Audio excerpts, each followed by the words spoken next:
Hello, mic test. Hello, hello, mic test.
Yeah, hello. Can you hear me?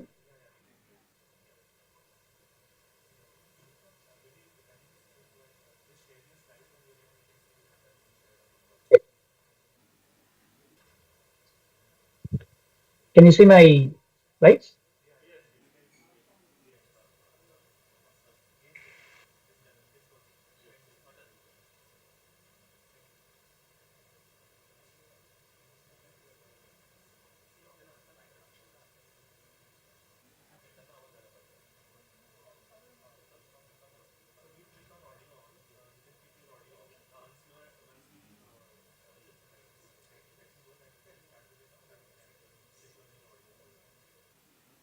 Thank you.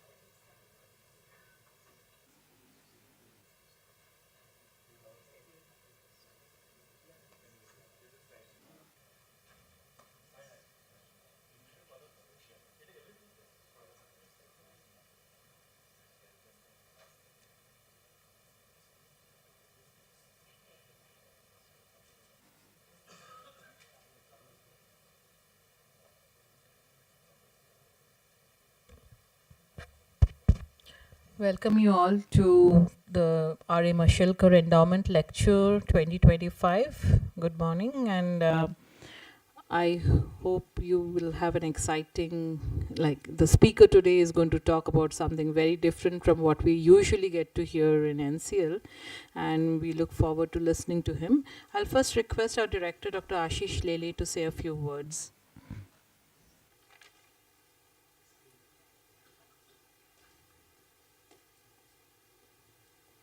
Thank you, Sarika.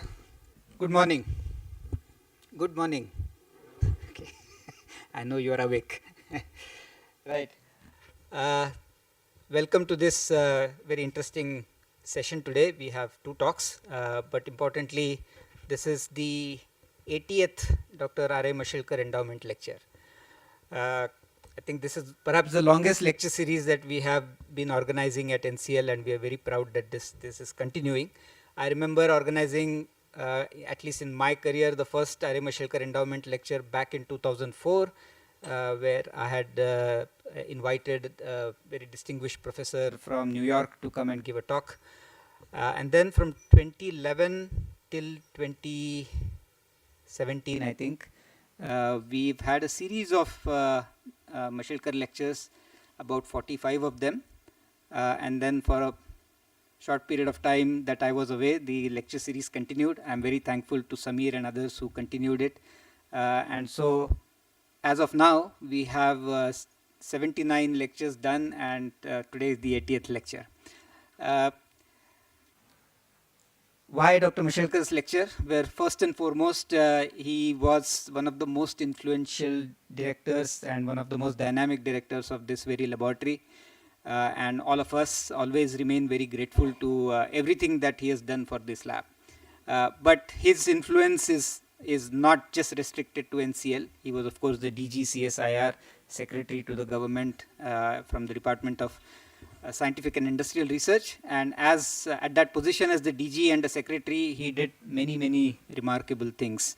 I don't think there is any science student or Recording in progress. Okay, tech challenges. He is one of the most decorated scientists in India. He has won some of the topmost civilian awards that the government of India bestows on very distinguished people. He is the Padma Vibhushan this work?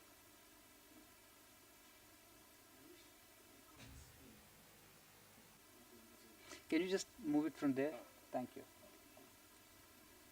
Right. So, the list of awards is so large that I have picked only some of them here. But other than these, he's one of those very unique individuals who, at the same year, won the highest civilian award, as well as trivial, but actually there is a lot of depth hidden in it, and he pulls it out. Recording in progress. He has all those features of really a brilliant mind. I have seen him debate in lectures given by others, and very interesting debates to see, on science, and particularly his area of research at that time. Beyond being a scientist, he, I think, has been the foremost torchbearer of the broad area of innovation, leading to startups as well. His journey with innovation, I remember, started back even before the startup culture started in India.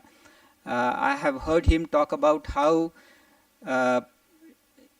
big industries in the West, and I'm talking of AT&T, Bell Labs, DuPont's, GE's, and so on, how the depth of science and scientific mind and thinking in those companies, which used to be phenomenal, slowly eroded over time for various reasons. And also at the same time, how the startup culture started growing in the US particularly, and I've heard him speak about it. And about 2 decades ago, that sort of culture slowly started coming in India when he was the DG of Dr. Mashelkar's mantra. And patenting Dr. Mashelkar's mantra. And patenting is just Recording in progress. Is just the beginning of this innovation process. Recording stopped. Can you mute it?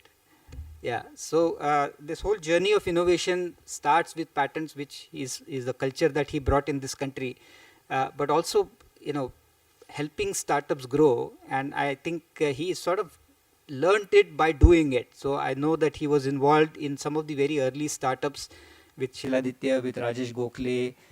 He sort of got involved, entrenched into what it means to create a company. And then over the years, he has been as very many young entrepreneurs who have taken the best of the science, deep tech, and converted them into technologies that are, for the benefit of the society at large, especially the lowest in the economic strata. The Anjali Mashelkar Foundation Awards will, for this year, are just coming out, I think, on the 17th of November. And so this is a tradition that he has built over time. Can I go to the next slide?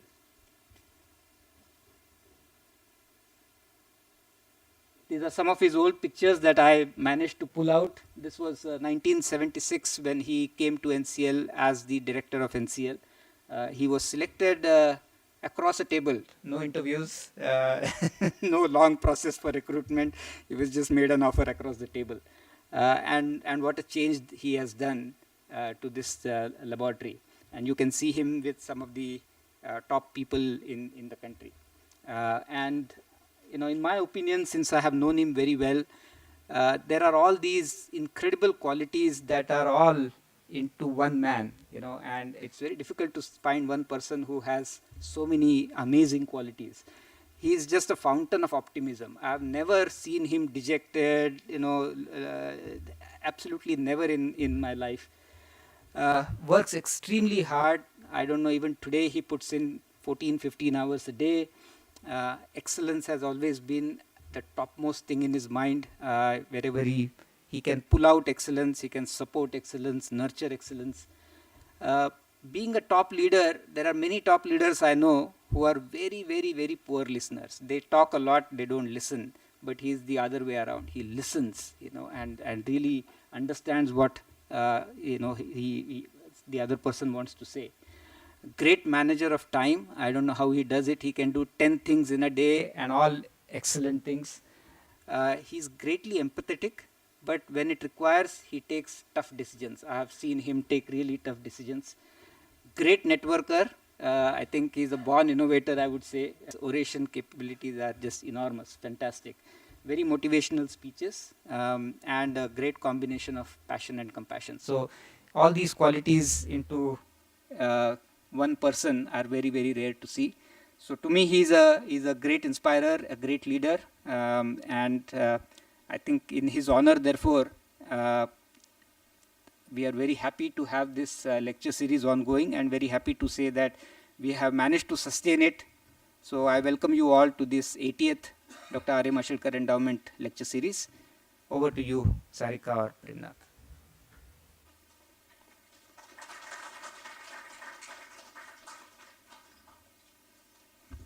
Thank you, Ashish, for giving us a peek into Dr. Mashelkar's life beyond what we all know anyway. So I'll now request Dr. Premnath to introduce Dr. Sriram Raghavan.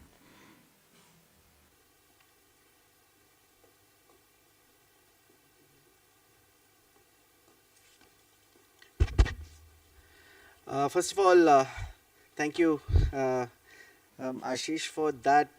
I think Dr. Mashelkar and NCL are inseparable, and it's great to have to have Mainak here for this event.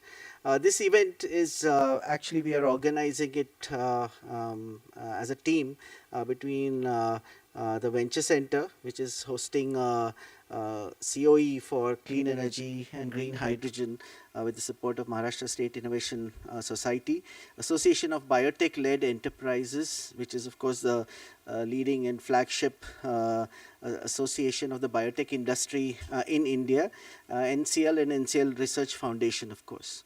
Today I have requested Dr. Sriram Raghavan from ABLE to talk a little bit about the Bioeconomy Report 2025. And it will be a short, but I want him to tell you a little bit about it. And in that context, when Mainak speaks, I think you will see what's all the excitement about, right? So welcome to this session, Sriram. Sriram is a scientist, a business leader, and a startup mentor. And Sriram is a member of the governing body of the Association of Biotech-led Enterprises, the top association for biotech industry in India, where he provides leadership to the startup committee. He's also a SVP in Jananome, which is India's first synthetic biology as a service company, and a co-founder of Eleve Bio in the US. So I've requested him to give us a glimpse of the Bioeconomy Report. And of course, we are very grateful for ABLE for championing the cause of the biotech industry in India and also participating in today's program as a co-organizer. So I'll come back again after Sriram finishes his conversation. Sriram, bear with us in case we have some hiccups with the tech, but hopefully everything will go well. Welcome, Sriram. Yeah. Thank you, Premnath. I hope I'm audible and hope the screen is visible. Yeah.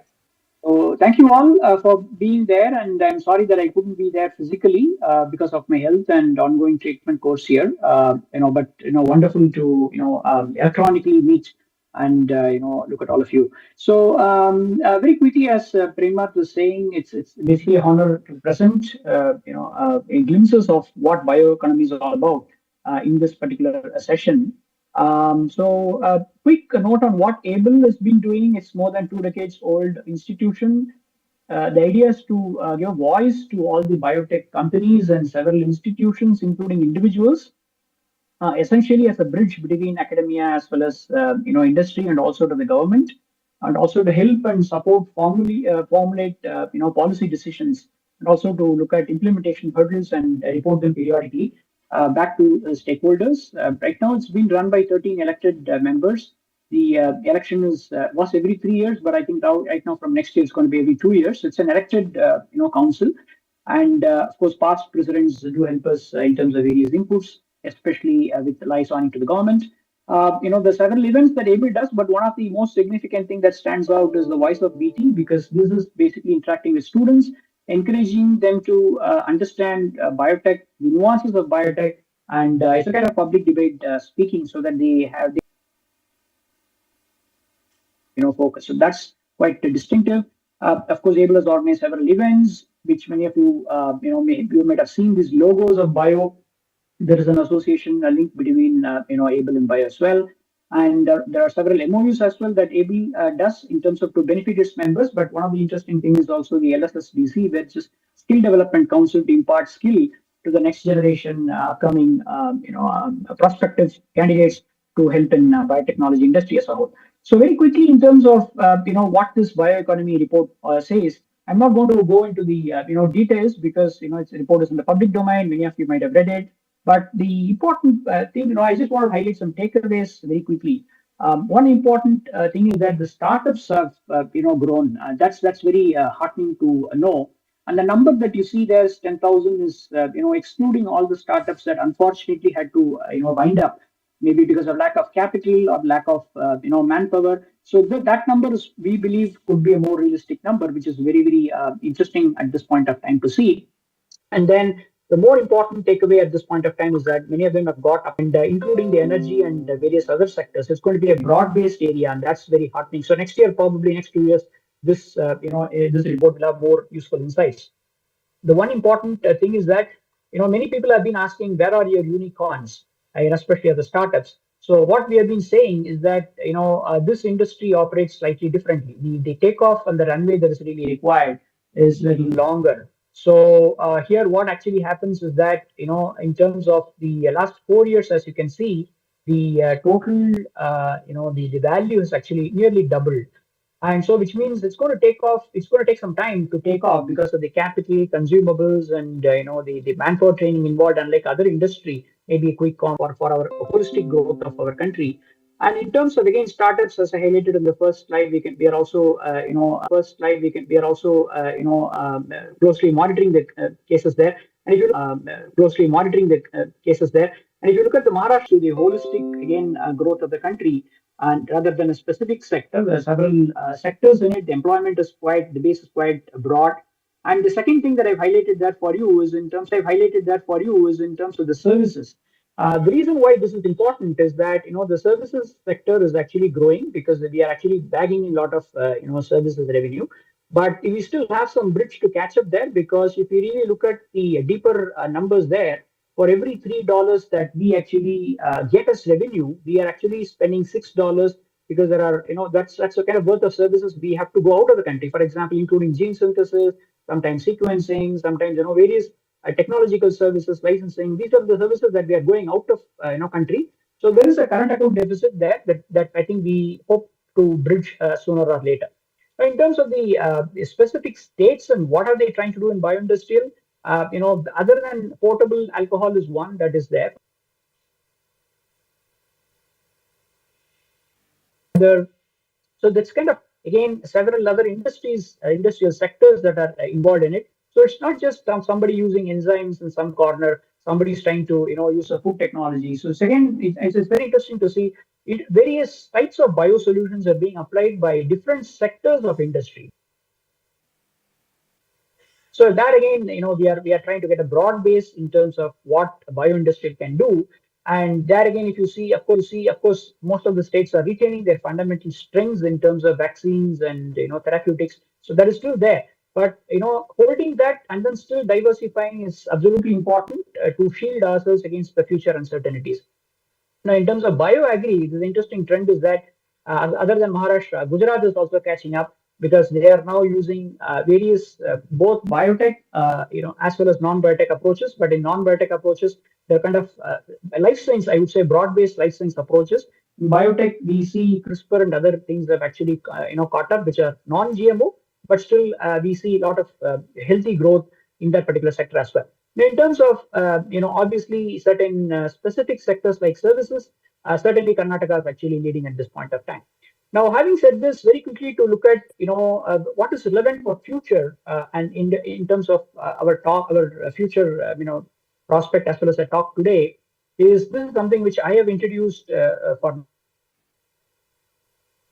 my own experience, something called regenerative biomanufacturing, which I think many other countries are doing it. We have also joined it, which I think is very encouraging to note. We have actually started this bio enablers, And fundamentally, we are supporting various areas like smart proteins, functional foods, including marine biotechnology, and of course, space biotechnologies actually joined this bandwagon. And for this bio enablers, there are many players that are actually breaking their silos and coming together, which is very useful for us. And this particular thing could actually foster a long-term growth. And this is going to be very useful because this could change the shape and trajectory in which how we are actually going to grow from here onwards.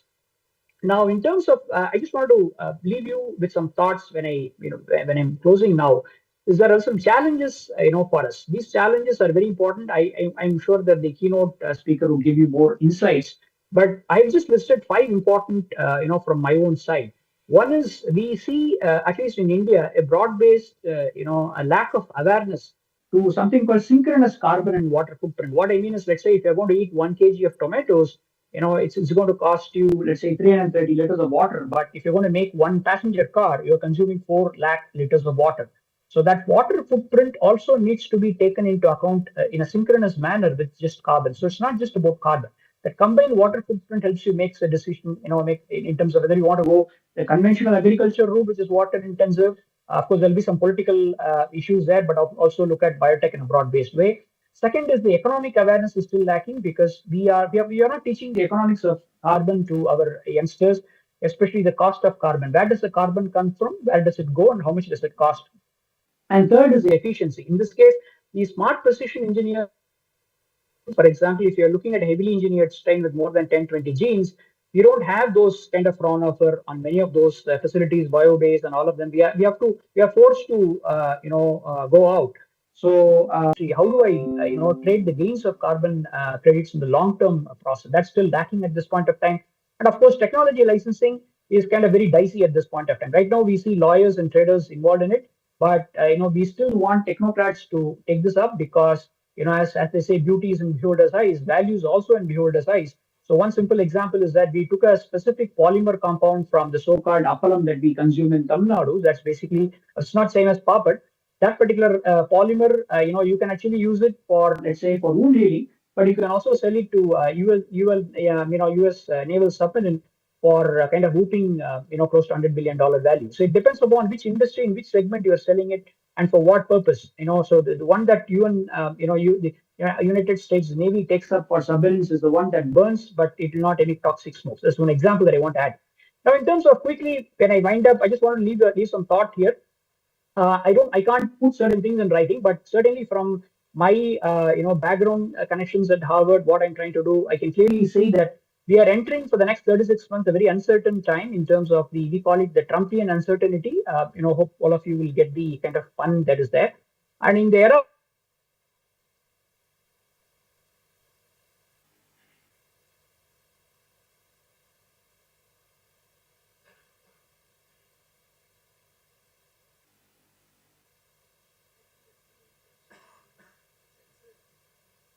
have been testing their nuclear arsenal. And I think none other than President Trump also hinted at this. So, we are living in a geography which is very rich in, both Pakistan, China, and India in terms of the nuclear, arsenal. Not just one or two, warheads, but, hundreds of warheads. So if you are going to look at that kind of uncertainty coming back and staring at us, I think we need to sooner or later look at developing a protocol, and we can't wait for the government to do that. And that protocol would break the response, in terms of the silos of bio and other areas. For example, like what we did in COVID, you may not have that much of time. Time is against us, but bringing Ayush, biotech, medical devices, chemists, basically organic, synthetic organic chemists, natural product chemists, clinicians, infrastructure enables enablers in a kind of unified synchronous platform. And I think sooner or later we may have to do this because if there is something of a follow-up that's going to happen, we should be well prepared in terms of how we are going to do it.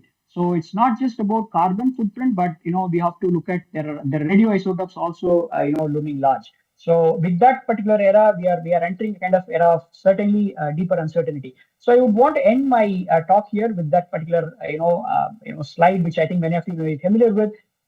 This is a shot that was taken in 1990, by the Voyager 1. So that's the pale blue dot where you see the Earth as a small speck. As Carl Sagan said, we have to cherish this pale blue dot, our only home we have ever known, because there is nowhere else our species could migrate. So with that, I would want to thank all of you for your attention. Thank you very much. thank you, Sriram. Thank you. There's a lot of food for thought. We also injected a few things which I think many of us in NCL and the Venture Center would also like to think about and explore opportunities over there as well. So thank you very much. For a moment, we will close. We will let you go and close down the Zoom call and hope to have you in person here sometime to visit us as well, Sriram. Yes, thank you so much. Yes, we'll do. Thank Thanks a you. lot, Sriram. Thank you. Okay. Let's continue with the program. It's of course my pleasure to formally introduce the speaker for today, Mainak Chakraborty, CEO of GPS Renewables. All of us sort of know him as a young, the company as a young dynamic company that's making waves in the biofuels industry today. Mainak is a first generation entrepreneur and with a very interesting backstory, which I hope he will tell you a little bit about his life as well.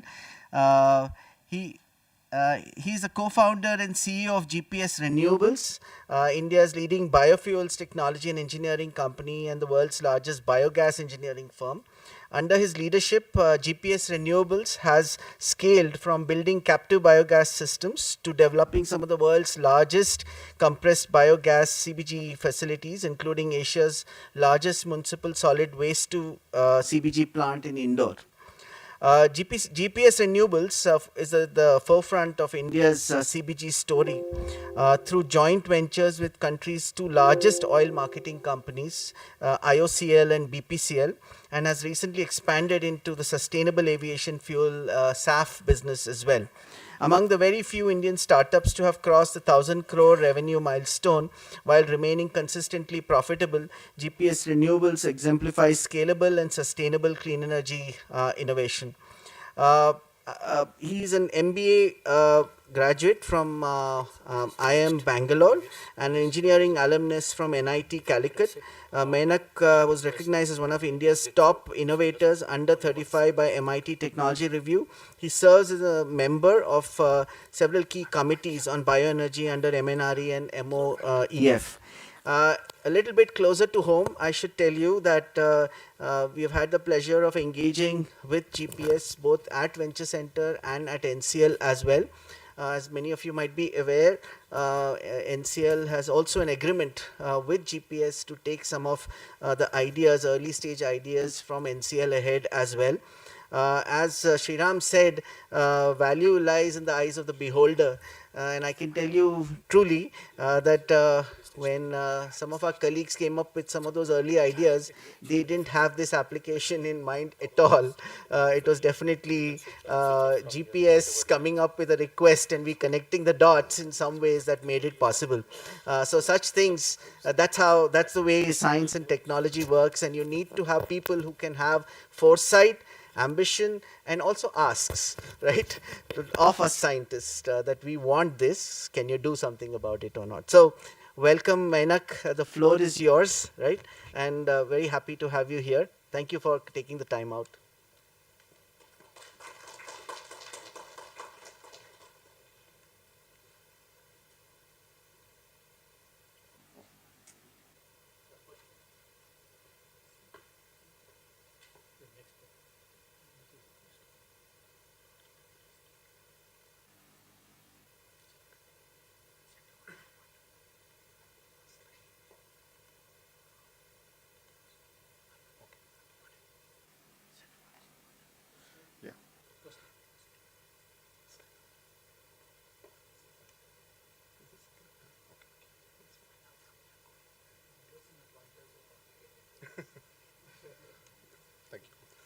Firstly, thank you, Premnath sir. Thank you, Ashish sir. It's an honor, truly an honor to be in a small way associated with the venerable, the one and only Mashelkar sir.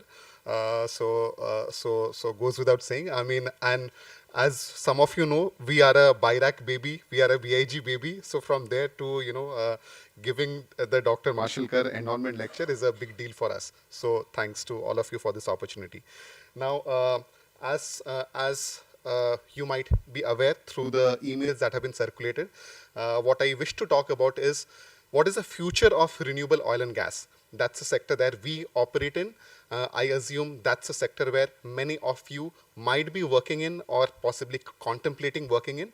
So when we were discussing with Dr. Premnath also what to talk about, my thought was maybe why not talk a bit about what the possibilities are. Of course, there's a lot to talk about the science part of it, and there are many more people who are much more educated and qualified on that matter as compared to me. So I thought that maybe better to talk about something else. Also because maybe in the last few years, because of some of my experiences, I have had the opportunity to get a sense of how is the world moving, how is the world thinking, not just in India, but rest of the world. And that gives me the optimism that, this is an industry that is to stay. Not just stay, it is going to grow immensely. The future of energy is in renewable of oil and gas is in renewable oil is in renewable oil and gas, and the good part is that what I firmly believe is it's not dependent on say climate policies and all. Now, the unfortunate part is that when possibly humanity is at stake, the whole argument that climate change, can disrupt our future, should trump everything else, pun intended. But unfortunately, there are a lot of naysayers, as we all know, because of which some of these initiatives have taken a backseat. However, in the last few years, what I have observed, I strongly feel is that the interesting part is that there are a few other drivers which make businesses drive, and because of that, renewable oil and gas is to stay. Climate policies, of course, have been a driver. They have to be there. But even without that, there are a number of things that are happening across the world which are driving this whole energy, transition story. And that is what I'll try to talk about a bit. That would be the first part of my, talk. Then maybe try to draw some parallels to our story. We at GPS Renewables have been beneficiaries of that, and how so? I'll try to talk a bit about that. And finally, maybe as a wrap up, what could this mean for all of us here? Be it as a scientist, as an entrepreneur, as an engineer, I see room for everyone. So I'll try to give a peek at what could the future mean for all of us. So that's how I intend to go about this. So first, I'll start off with the global energy landscape. Now, let's start with home. As probably many of you might be aware, we are a net importer of energy. Today, we import more than 50% of our gas needs. As far as crude is concerned, it's even worse. And the interesting part is that, or rather the worrisome part is that, this is despite the fact that natural gas accounts for only some 7% of our energy mix. This is very low compared to, let's say, a global average of 23%. Now, the Indian government has a mission to grow gas to 15% of our energy mix. Now, what that's gonna mean is that today we import like around 100 million standard cubic meter day of gas is imported in the form of LNG, RLNG, etc. Now that gap, that imbalance is going to grow fourfold in the next 5 years. Why so? Because we are an energy hungry country. We have city gas distribution networks coming up everywhere. If you just go back 5-10 years back, I don't think anyone would have believed that almost every home in India, not just in Mumbai or Delhi or Bangalore, would have been connected. But like that might have been still a believable thing. But the fact that every nook and corner of the country would be connected to the gas grid, that sounded like a moonshot. But that is actually happening. Because of this, because of industries, fertilizers, the gas economy is growing at an unprecedented scale. Now, the side effect of that is that it is exposing us to a much bigger problem, a much bigger energy dependency problem. So that is what is happening as far as India is concerned. Having said that, this situation is not very different elsewhere. if we talk about the global scenario, I think to me one of the most alarming, statistics is that 3/4 of the global population lives in countries who are net importers of energy. That is what, that is the world that we live in. Uh, Asia's fossil import bill today, it's already over $1 trillion.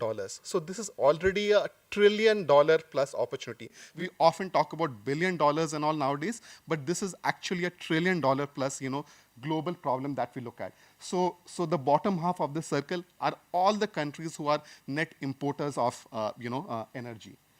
But that is not all.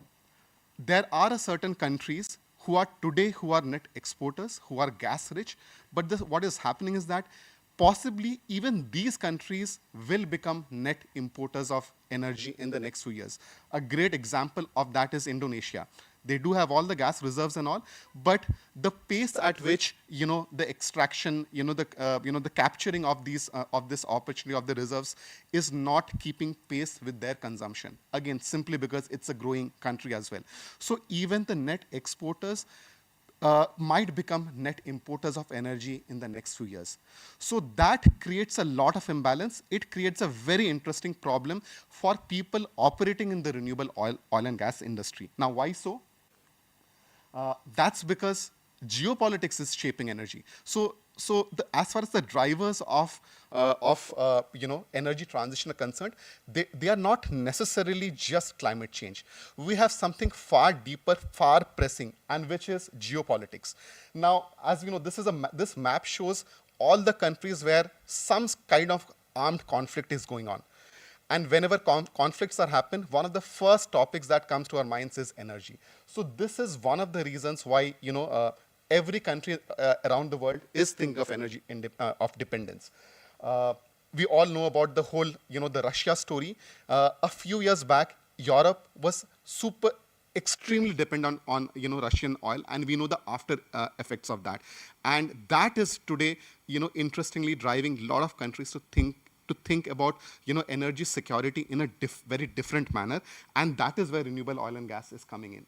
Now, for a country like India, again, apart from the net import part, the other issue is that, as we all know, our rupee has not been the strongest. So this also means it's a big energy currency risk. So today, like in this manner, while thanks might not be the right word, but thanks to all these factors, what is happening is that countries are no longer just thinking about the cost part of it. We have something far more deeper, which is influencing countries to think about energy transition in a very different way. And that is, I see that topic come up increasingly in the rest of Asia, not just in India. The other part. Now, yes, of course, there are the climate naysayers, there are the skeptics and all, but the fact is that, ironically, one of the countries which has been most severely affected by climate change is the US. Wildfires have been on the rise. They have been severely impacting power transmission. There are on the other side, places like Alaska. They run a very deep risk of their oil and gas infrastructure getting affected, again because of climate change and all.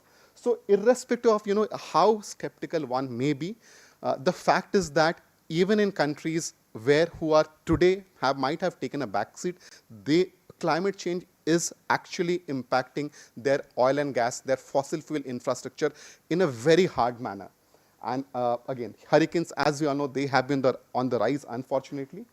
So these are some of the factors, which to me are, so to say, are again, for a lack of better word, evergreen. These are evergreen problems. They're only going to grow, and which are driving this, this entire transition towards, renewable oil and gas. Now, that aside, in the last few years, a lot of good work had happened around these sectors, especially aviation or marine fuels, etc., steel. Some of us, in this room, probably operate in the area of SAF, might be working on areas related to SAF or, marine fuels and all. And a lot of good work has happened around policies around that.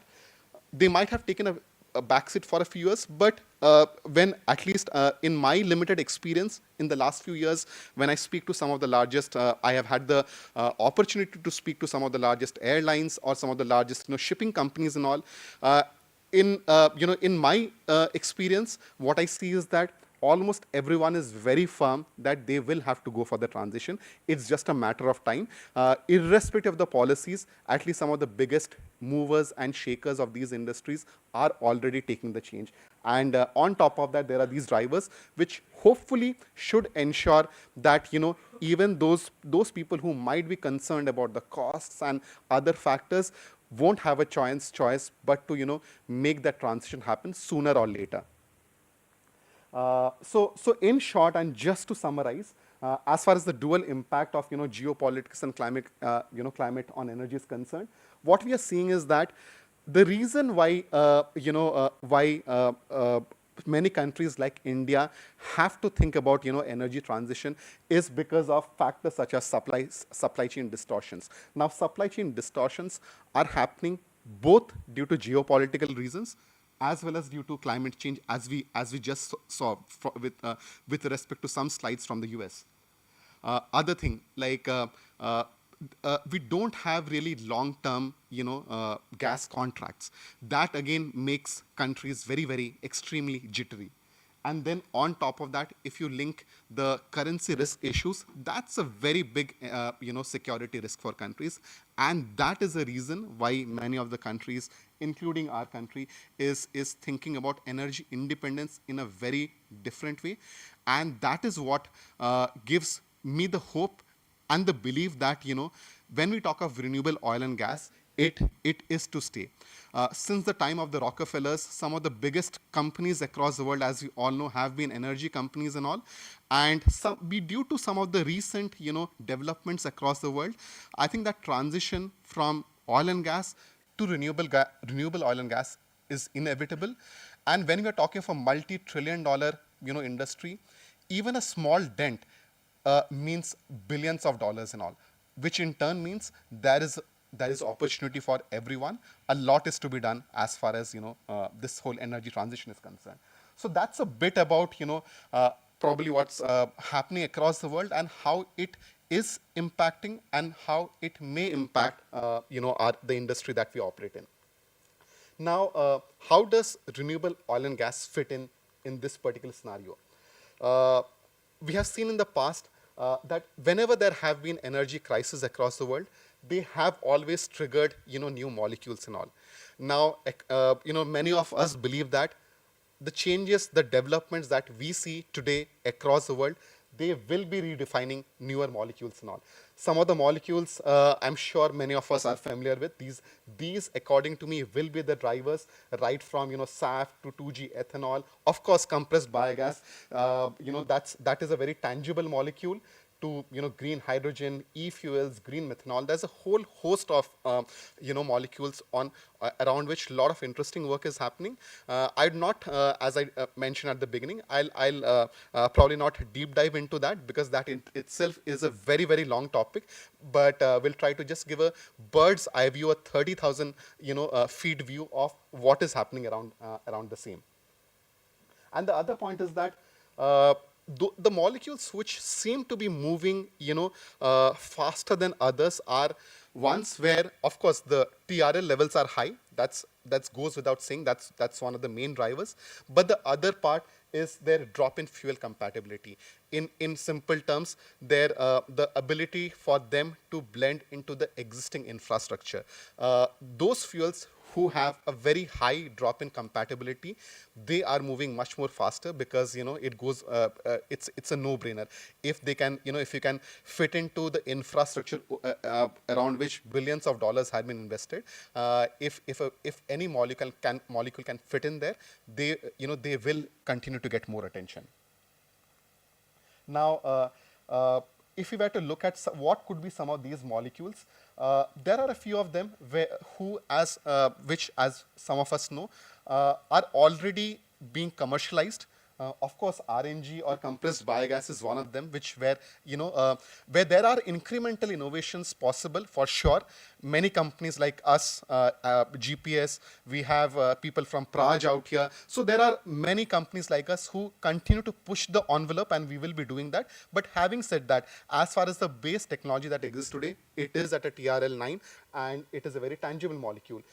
Maybe HEFA from the SAF, the HEFA pathway within SAF is at a similar stage, but there are many other molecules where we strongly feel they should be moving towards 8 and 9 very soon. As Dr. Premnath mentioned, we are collaborating with NCL as far as SAF is concerned. We are very excited about the possibilities around oligomerization.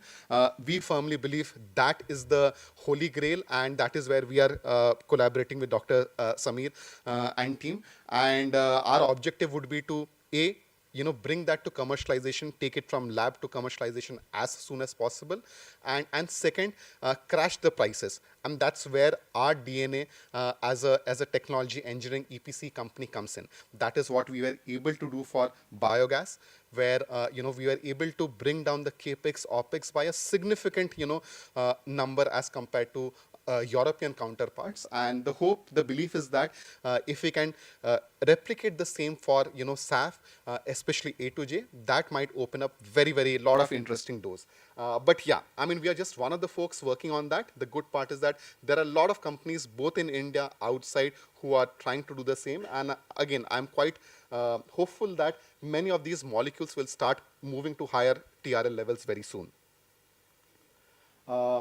In terms of the molecules which are moving faster, this is a small snapshot of the molecules which I already mentioned about. According to me, some of the main drivers are drop in compatibility, the existing infrastructure, the scale potential. At the same time, one should be mindful of the bottlenecks. So in case if you are at a stage where you are thinking which molecule to focus on, because that is a very important decision. That may mean devoting a few years of your life. So it is a life-changing decision. And in case you if you have any doubts over whether this sector or something else, I strongly believe that there should be no ambiguity, there should be no doubt over the fact that renewable oil and gas is to stay. Having said that, maybe if you are at a stage where you're thinking over what molecule to focus on, these are some of the molecules. These could be some of the parameters that you may individually consider while investing your time, resources. This could be an individual. This is applicable for scientists. This is applicable for companies as well. This is applicable for entrepreneurs as well. As far as cost parity is concerned, again, from what we see, we are almost there. As far as compressed biogas is concerned, as some of you might be aware of, it is already competing with the retail price of CNG. In fact, if we go by the Satat policy of Indian government, compressed biogas is actually cheaper. It is priced lower than the the prevailing local CNG rates. Of course, I mean, LNG and all, when we compare, that's a different thing. But in a country like India, which is a net importer, where gas has to be, first shipped in, regasified, transported, and then marketing companies at their own margins, etc. And when we look at the final price of the molecule, it is already competing, with that. And we as an industry have had a role to play in the same. Having said that, we believe as an industry that there are a few other molecules like SAF, e-methanol, which should be getting to the should be getting closer to parity in the next 2 to 3 years, if not within 5 years for sure. And before that also, I mean, maybe what gives me the confidence around that is, today when we talk of the prices of some of these molecules and all, often we refer to Western numbers, be it SAF or say green methanol, etc. Whereas the Indian context is very different. So for instance, today as far as biogas is concerned, just to give all of you an idea, maybe a fairly large biogas project which might cost $50 million to set up in Europe, maybe $100 million to set up in the US. Today, we do it at maybe $15 million in India. Why so? That's because we have been really able to crash the timelines. Today, from say groundbreaking, as we always start with the Bhumi Pujan in India. So from Bhumi Puja to feet cut in, now we are as an industry clocking less than 12 months. Now, what that also means is that overheads become really less. Of course, salaries compared to the West are lower here. On top of that, say compared to 5 years, because permits and things like that take a lot of time in countries like Germany. We do in fact, by the way, own a German design engineering firm. I was surprised when we had decided everything. When we were about to close the transaction, just the notary process, it took 3 months, because nothing is digitized in Germany. We talk about often as, we are referred to a third world country. I feel that, times have changed a lot. Today, everything is digitized in India almost. And in this particular case, when we had to close a transaction, I mean, it took just the last step took 3 months. I mean, we don't even think about such things in India. Again, frankly, I don't know what is the basis of the ease of doing business, all these indices and all, but I strongly feel on many fronts we are actually much, further ahead. And again, in terms of even setting up a plant, as far as permits are concerned, it takes typically 5 years to start a simple biogas project in a country like Germany. In India, it's a matter of few months. That's also because the country has taken a lot of steps to, really fast track these projects, the processes, the policies, etc. So what in turn that means is that when we are comparing 5 years versus a year, the overheads are much lesser. Of course, skilled labor is much more cheaper and all. Nothing is made to, order here. Everything is kind of custom designed. All these industries are still at a nascent industry. So even an equipment from a compressor to any such equipment, a biogas upgradation unit, has to be, custom designed more often than not. And human beings are working on that, which in turns mean that the labor cost, the people cost is a very big factor. And that is the reason, in case of, let's say, compressed biogas, what might cost, say, $50 million in Europe is being done at $15 million in India. I firmly believe the same thing is going to play out in the case of, say, be it green methanol or SAF or many other molecules in India. And which in turn, what that means is, India could be the hub. India could be one of the major drivers for, renewable oil and gas because of the cost factor. Because in this case, cost is going to be one of the main driving factors, across the world. So this is where, as far as, we are in terms of cost parity. And I truly believe that, we in India will have a very important role to play as far as reducing and bringing that, making that cost parity happen, and which has already happened in the case of biogas. Finally, goes without saying, there are many co-benefits, as we know. So when we talk of, let's say, compressed biogas, today, the main feedstock across the country is paddy straw. Parali, which is being, as we speak, still burnt right now in many parts of our country. But at the same time, again, what gives me hope is that there are so many projects, that are coming up across the country. We at GPS are right now simultaneously working on some 28 to 29 large-scale biogas projects where primarily the feedstock is, paddy straw. There are companies like Reliance Industries, etc., who are really driving that, growth. And in the way I look at it, at this moment, maybe 200, 300 projects are being incubated in states like UP, Haryana, Punjab. It's a matter of time, hopefully, before which, this paddy straw problem gets, truly resolved. That would be really game changing, and goes without saying this, apart from the energy security part, the much bigger impact would be the impact it'll have on the health of, of all of our citizens and all. So these are some of the other co-benefits that happen, that we expect going beyond energy. So that's a bit about, that was a bit about what's happening across the world and how does renewable oil and gas fit in. Now, while that's more of a bit of gyan, I mean, ultimately it has to translate to, real impact. And that's where I would like to bring in our own story, that how we fit in and how we have been beneficiaries. Like that gives us the conviction to say that whatever I'm saying, it is truly possible, right? So quick background. I am one of the two co-founders of GPS. I was born and brought up in Mizoram. That's in the like the one of the eastmost corners of the country, as most of you might be aware. I was a state topper, then went for my engineering to NIT Calicut, worked for a few years, and then went to IIM Bangalore for my MBA. And I opted out of the placements to start GPS. usual story, engineer, MBA, coming from middle class background, started GPS with zero money, right? And that was my co-founder had a similar background. We were though fortunate that, we were though fortunate that lot of interesting things happened in India around the same time, and I'll come to that, which helped us, grow during that uncertain period. But that's a bit about about my background. Now, why entrepreneurship? Very quickly, I truly believe. I mean, maybe by as far as constitution is concerned, we are a socialist country, but we are as a nation, as culturally, we have always celebrated wealth, right? We worship wealth and all, and also apart from that, when we were growing up, I mean, I'm talking about the late 90s, early decade of the 2000 and all, a lot of young people were, making very interesting businesses. Companies such as Facebook or Google, which were inspirational.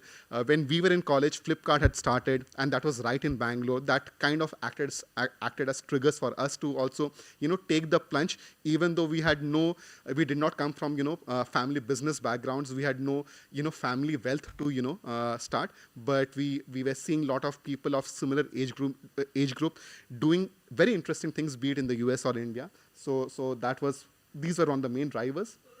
Why biogas? Well, I mean, we were in Bangalore. I had co-founded GPS right after graduating from IIM Bangalore, and and Bangalore is a city which many of you would be aware has seen lots of social problems because of rapid urbanization. One of those problems was the whole waste issue. While we were kind of evaluating which problem to focus on, we did not have any eureka moment. We did not start off with a particular idea. We were just deciding. What we knew was we should be working in an area which had a social, environmental impact. We were very clear that we wanted to build a for-profit startup. And when we were evaluating, blind dating various social problems, we felt that waste sounded like a very interesting thing because it was applicable across the global south. Waste led to waste to energy. In fact, back then, I'm talking of 2011-12, when we were starting up, we thought that we should go out and check out a biogas plant, how it works, because we had, no background in that. I'm an electronics engineer. My co-founder is a computer science engineer. We had never seen a biogas plant, and we could not find any biogas plant in Bangalore. We had to come to Pune, and from there, we had to go to, few small towns in and around, Pune, to see biogas plants for ourselves. So that was the status, and that also acted as a trigger. It felt that maybe there is a problem somewhere, probably there is a technical gap somewhere which we can bridge, and then the journey started. Early years, we started off with, as I mentioned, since we had to bootstrap the company, we had to start small. While the end goal was to do something for for a large city, even back then, but we had no platform to do that at the beginning. There were no funds and all. We were very conscious about that fact. So what we did was we decided to productize biogas, and we started off with in situ captive food waste to biogas plants. Our first client was Akshay Patra, then Infosys happened, then a lot of five-star hotel happened, etc. So that is how we started the company. The one plant on the left is at our alma mater, IIM Bangalore. The one on right is for Intel Bangalore campus, again where they generate a lot of food waste and they consume a lot of gas, and that's where the gas goes in. So that's what we started off with. Also, as people say, fortune favors the brave. We were fortunate that when we were starting up, an amazing initiative called the BIG happened. We were amongst the first cohort of the Biotech Ignition Grant, and I truly believe that played a very catalytic role and all. Without the BIG grant from BIRAC, many companies like us might not have had the chance to pursue our R&D efforts and all. We might have had to dilute to raise and raise equity to fund our R&D efforts. But thankfully, that's where BIRAC stepped in, and many of you are part of that. And that's what I'm saying. We are a BIRAC baby. Started off with BIG, then BIPP happened, and few other grants, and that's how we started GPS. So the first 8 to 9 years were completely bootstrapped. So we started tinkering with biogas in 2011. We started the company in 2012. we raised our Series A in 2020. Most companies probably, either die a natural death or often maybe give up by then. But for us, that initial period till Series A was a arduous, was a very long 9 years when we hardly drew any salaries and all. When there was no industry, but that was how the early years looked like. Having said that, we were again fortunate that a lot of interesting inflection points happened at the same time. As you all know, 2014 is when the Swachh Bharat mission was launched. It probably took maybe 2 years or so for it to translate into something tangible, but that is what gave us the hope that something was happening, the country was doing something. And in around 2020 is when Indore, which is the cleanest city of India, if you have been to Indore, you'll know that it is truly a clean city by any standards. Today it has become a citizen movement. If you were to throw a piece of paper on the road, the citizens of Indore will stop you. And it wasn't the case a few years back. Indore was as dirty as any other city of India. But Indore was one of the cities, apart from Surat, Mysore, who started, who took up the Swachh Bharat, this Sarvekshan challenge very seriously. And they came up with, the city came up with a very interesting, PPP project, where they wanted, the idea was to process the entire city's organic waste and convert that into compressed biogas, run 400 buses. This was a project that was, sponsored by Eversource Capital, Ever Enviro. We managed to win that, project. It took us 2 years to, turn this around, make this plant a success, because the ecosystem did not exist. We did not get success on day one. But long story short, today, against a rated capacity of some 15.3 tons of CBG, today we generate more than 20 tons from the city's own organic waste. That has been a very important milestone for the sector. Hopefully, many more should follow. Without bragging too much about it, this project gave the confidence to the country, to all other corporations, to come up with similar projects. And now we are seeing a proliferation of similar projects across the country. So this was one of the most important inflection points for us. Around 23 is when Reliance Industries came into biogas in a big way. And again, probably the main driver, the primary driver was what I mentioned at the beginning, the whole energy security issue. A company like a Reliance or Adani knows that very well, that, even if we were to, ignore the climate part of it, the energy security concern is so big that, someone has to do something about it. We are fortunate that, one of India's largest conglomerates came into this sector. And then around 23-24 is when oil marketing companies decided to partner with private companies through 50-50 joint ventures. So companies like IOCL, BPCL, decided to do that. And again, we were fortunate. At the same time, we had to do a lot of hard work. And today we are very proud to say that we have 50-50 joint ventures with both Indian Oil and BPCL. We have few other, JVs coming up. So what that meant was that all these inflection points resulted in this trajectory. So kind of, until FY 2021, we were at a sub 20 crore revenue stage. After that, we talk about, exponential curve, hockey stick growth and all. We were fortunate to experience that, at GPS. We grew in terms of people also. Today, we are 800 plus members strong. We have a 100 plus member design engineering team.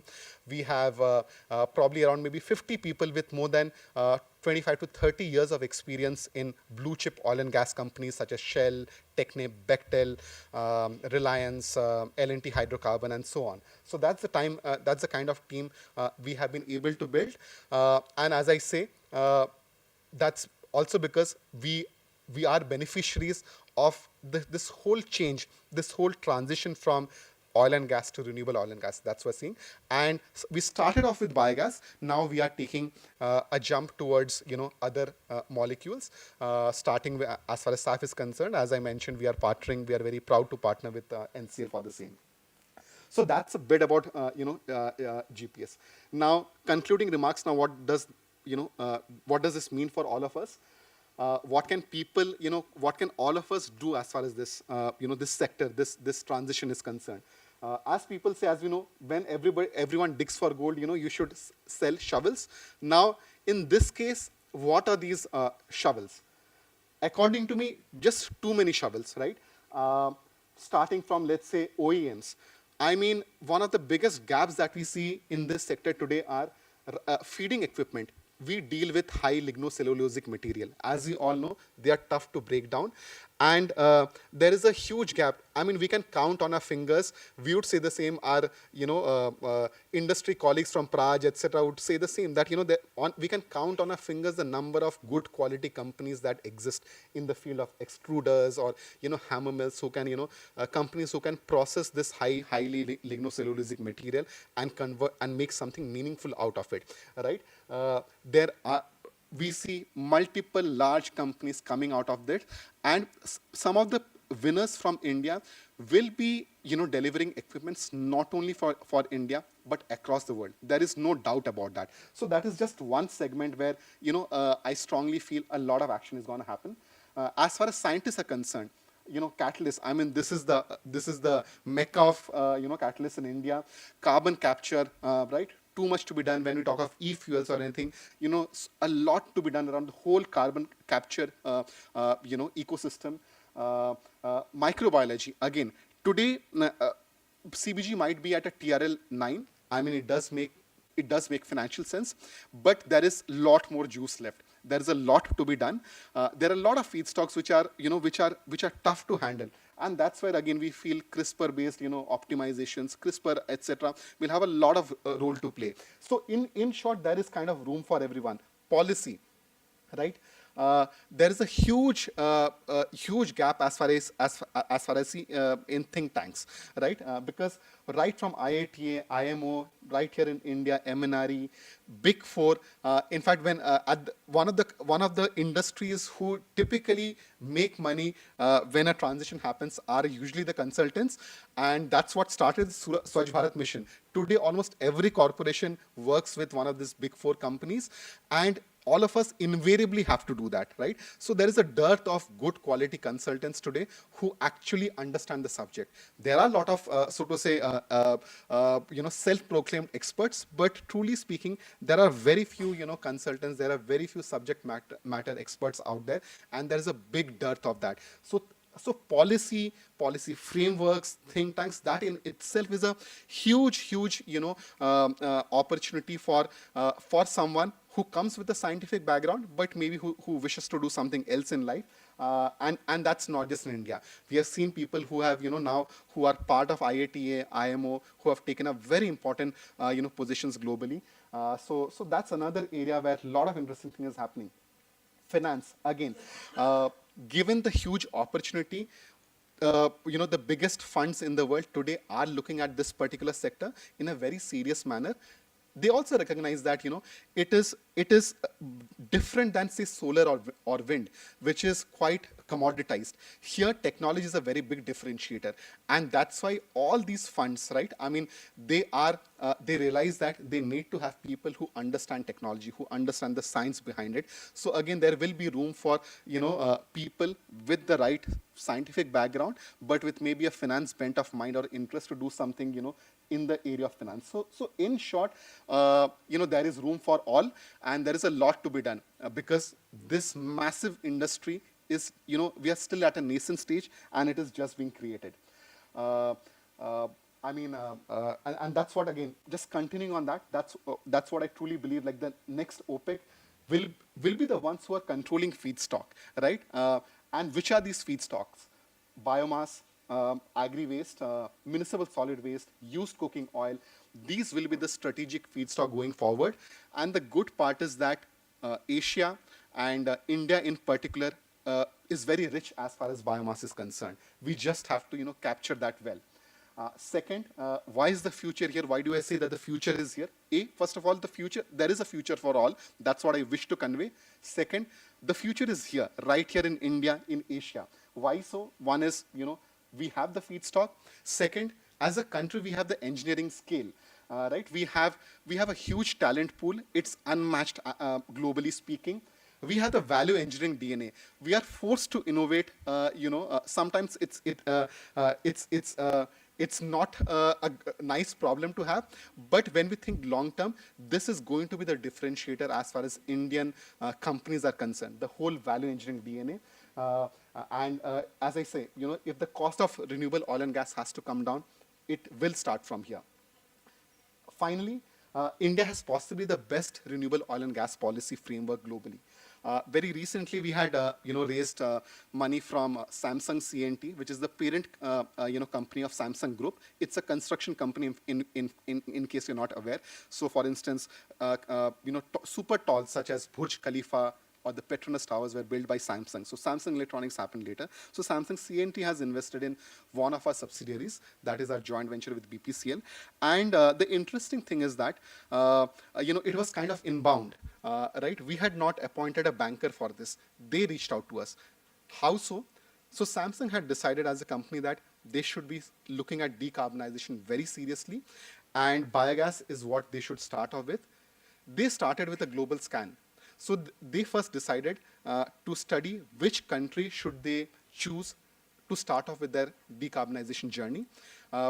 They spent some 6 months to a year or so, and they zeroed in on India. And then one thing led to the other, and they zeroed in on GPS and our subsidiary. But the important point is that I may be optimistic, but I see lot of factors. I saw a lot of validation all across also, which points to the fact that the action is here as far as renewable oil and gas is concerned. And again, why so? Well, we have a level playing field. Like, just to give an example, as I mentioned, today we have JVs with IOCL, BPCL. Our joint venture with Oil India is approved. We should be having a joint venture with Indraprasth Gas as well. Now, I strongly believe India is the only country in the world where someone like me, my co-founder, our team, we could have formed joint ventures with big oil without being the sons or daughters of someone important. We have no political affiliation. We don't, come from generation wealth. We started literally from scratch. I don't think there is any country in the world today where people with backgrounds such as us could have formed, JVs with, companies who have a turnover of $120 billion and $80 billion respectively, right? I think no country comes close today. So that is where, India comes in. Second, integrated policy. What we have done for a change, we always crib about red tapeism and all. Maybe the past it was true, but for a change, as far as renewable oil and gas is concerned, today we truly have an integrated policy. What I mean by that is, if you're aware of the sector, today we can, inject the biogas that we generate into the city gas distribution networks. That meant Ministry of Petroleum Natural Gas, a behemoth, had to, come up with a very interesting scheme. They did that. We have subsidy from MNRE. Then we have from Ministry of Power, we have the option to convert the digestate that is created into briquettes, which will be going for going to boilers and all. Again, there is a whole policy, especially in the north, to shift from coal to green coal because of the whole stubble burning issue.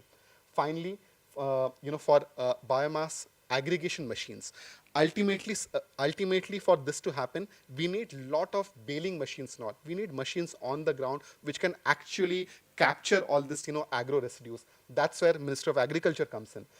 We have, MD from the Ministry of Fertilizers. We have, if somebody wishes to, focus on fertilizers instead of so to say briquettes, then we have a subsidy for organic fertilizers. So in a way, what has happened for the first time, which is remarkable by any standards, is that so many ministries have come together with a unified policy to make renewable oil and gas happen. Again, in my limited experience, from what I see today across the world, talking of the biggest, countries, the biggest economies, I'm not, that much familiar with China.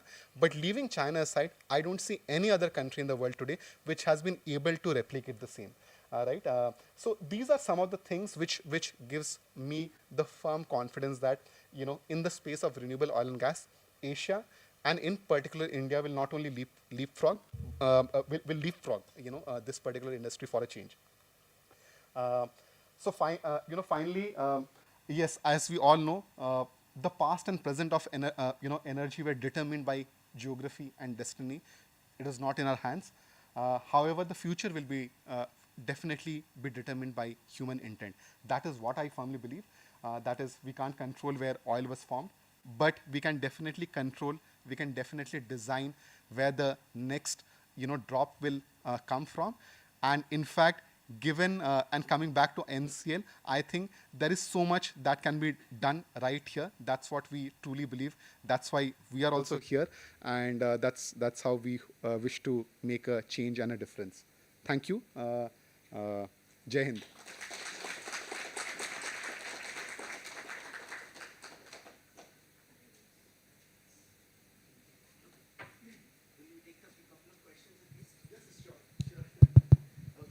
So I think Ashish. I have a very large number of questions, but I will ask maybe two or three. Um, so, you know, biomass, we have some numbers floating around the country. Some say 300 million tons are available, 450 million tons. There's some number, right? And I don't think anybody really knows how much, but there is some number of that order. And the same biomass, everybody says, I'm going to use it for hydrogen, I'm going to use it for CBG, I'm going to use it for SAF, I'm going to use it for ethanol. No, so is there a understanding of what goes where? Because for a startup to say, I have a large amount of biomass to get into this field, you're starting with very fuzzy knowledge of how much is really and truly available, right? So that was, I'll just finish the three questions. The second is on the offtake side. Uh, how much is the today gas grid capacity utilization? So if I were to start a biogas plant in somewhere in Uttar Pradesh, is the gas grid enough, able to take that gas? Because the same doesn't work with electricity. I can have large solar parks, but the grid is incapable of taking that much energy, and you have a lot of curtailments and so on. Does that happen for molecules, or it only happens for electrons? That's my second question. The third and last question is, biogas has been around for years, right? And they were started off with small biogas plants, kitchen, backyard of villages and so on. When was that eureka moment that took the biogas from, backside home to, kind of 30, 20 tons per day kind of plant? Was it driven by policy, technology, or combination of all three? Sure. So first one, as far as yeah, you're absolutely right saying that on the biomass part, there is there are a lot of studies. We know how many of the studies are done. It's often not very scientific. I mean, you would appreciate that better. But one thing is that there is enough biomass. Most of the studies indicate that we have enough biomass to theoretically at least take care of an entire oil and gas import. So there could be a potential surplus. Having said that, how good are these studies? How strong? How deep are these studies? I also I don't think the studies are so deep. They are often motivated by the business aspect of it, but there is enough biomass. It can't go horribly wrong now, and that's what we see on the ground. Just to give an example, now with IOCL, let's say when we set up a project, what we do is that we pick up a tehsil first, and then we try to do a biomass assessment study. That how much biomass is there. Everywhere we see surplus, or obviously around the world, Canada is where South in general is the relation, or most of the states in general, we see there is enough biomass that which kind of corroborates what the macro studies say. But that brings to the other part that okay, the biomass is there, but everybody else, every molecule is kind of competing for the same. Absolutely right. I don't think today, to be very frank, we do have a again on that front a seamless integrated policy. Yet, the way I look at it, that we are just scratching the surface, and right. Compared to the potential, we are not even at 1%. So we are far away from it. At some point, this will have to be tackled, no doubt about that.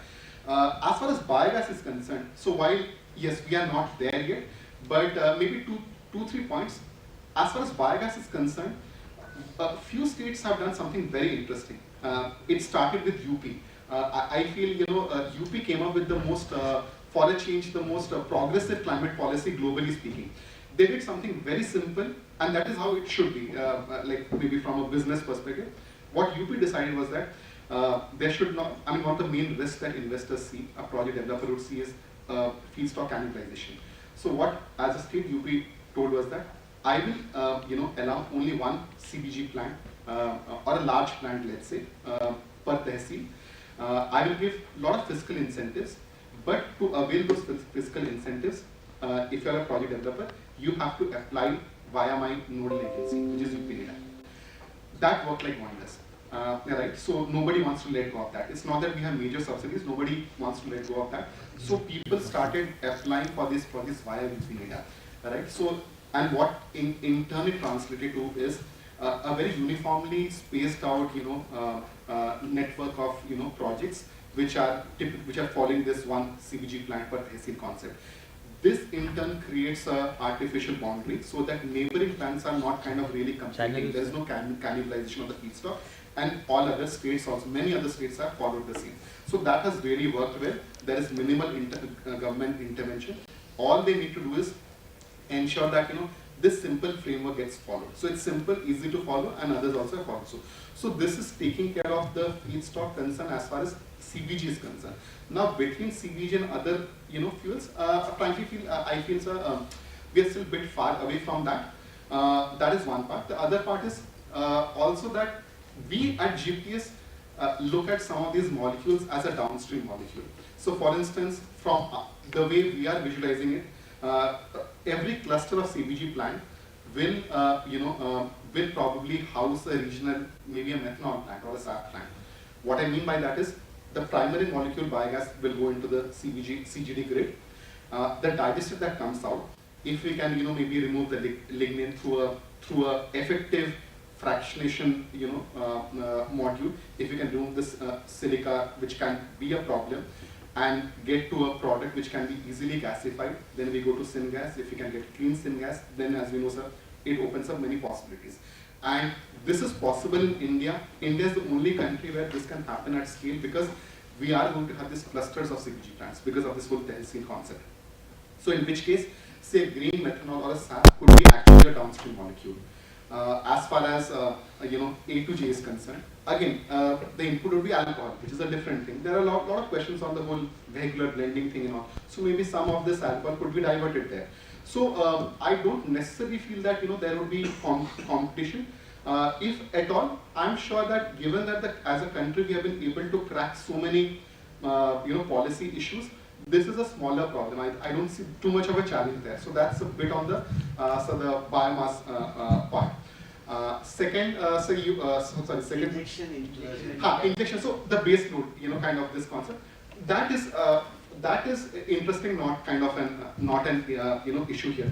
Firstly because we are still scratching the surface, and now to keep it simple, as far as the policy is concerned, the country is looking at it as a single unified grid. That is what we are heading towards. That is what we see in Europe also, EU also, that's the thing. So what we would be looking at most probably, first this industry has to scale up. But if it does, what we are looking at is like a seamless network, like which takes care of CGD to trunk injection.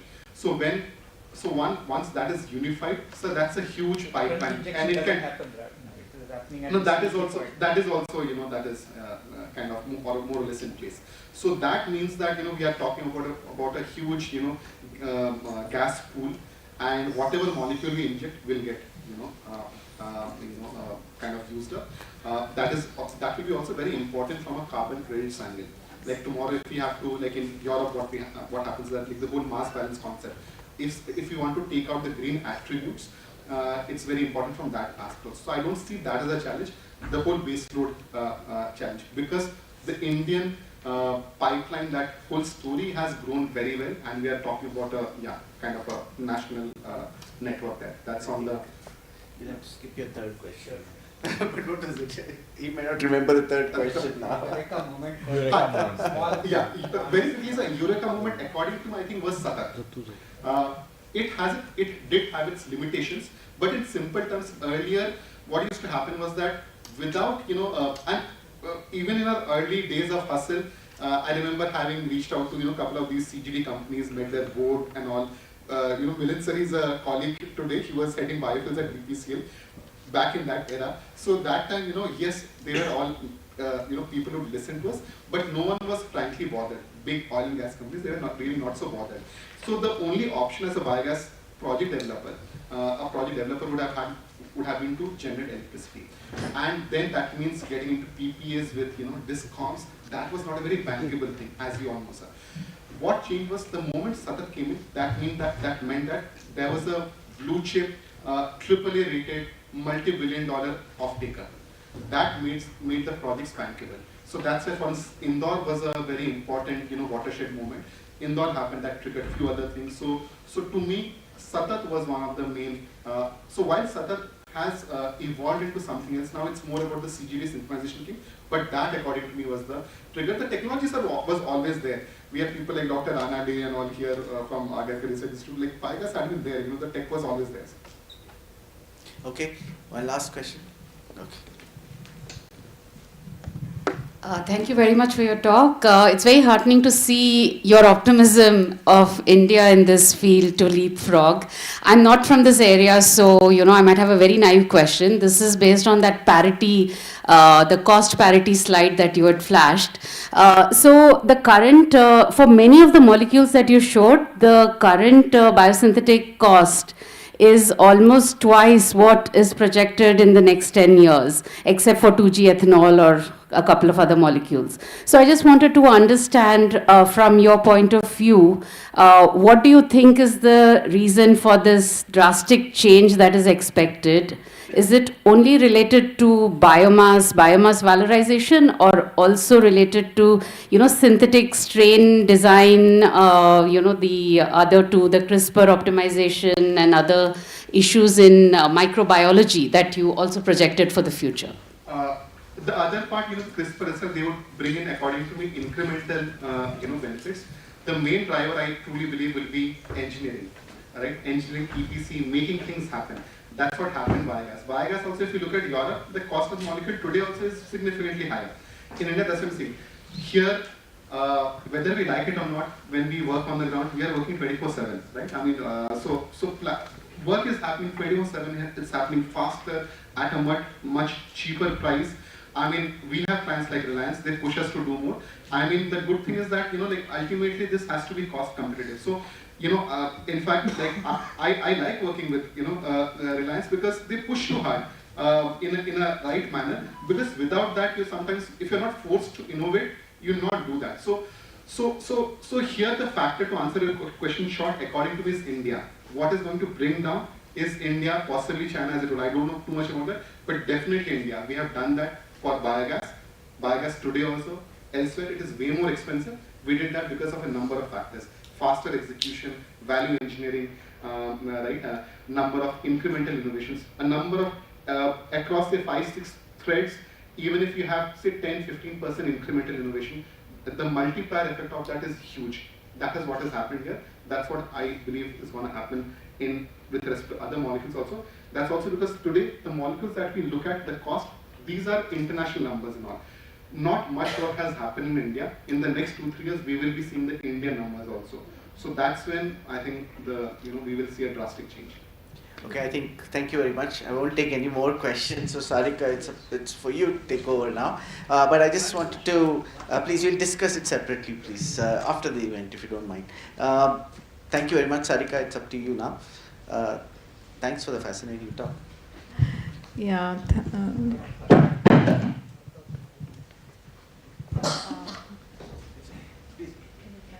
Yeah, thank you, Mr. Mainak Chakraborty, for this. I think what is in your talk, of course, you told what you do. Your journey is so inspirational. You are a first-generation entrepreneur, which I think motivates many students of ours who would think about it. You come from an electronic background, and you talk about biomass as if you have learned it in your, like you have done a PhD in that.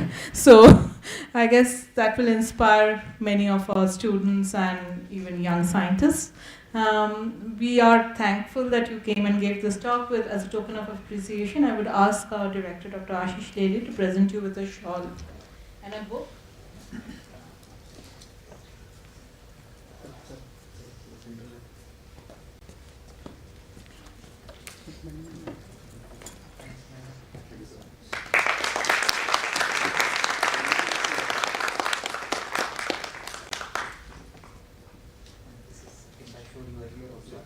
Yeah.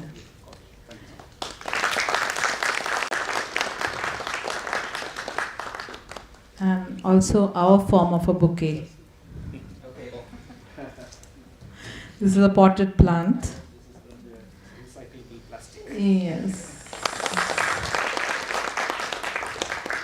With that, we come to an end to this R.A. Mashelkar Endowment Lecture. I would like to thank you all for attending the talk, and I would like to thank the event management team and the Venture Center, equivalent of event management team in Venture Center, to work together and make this event a success. Thank you.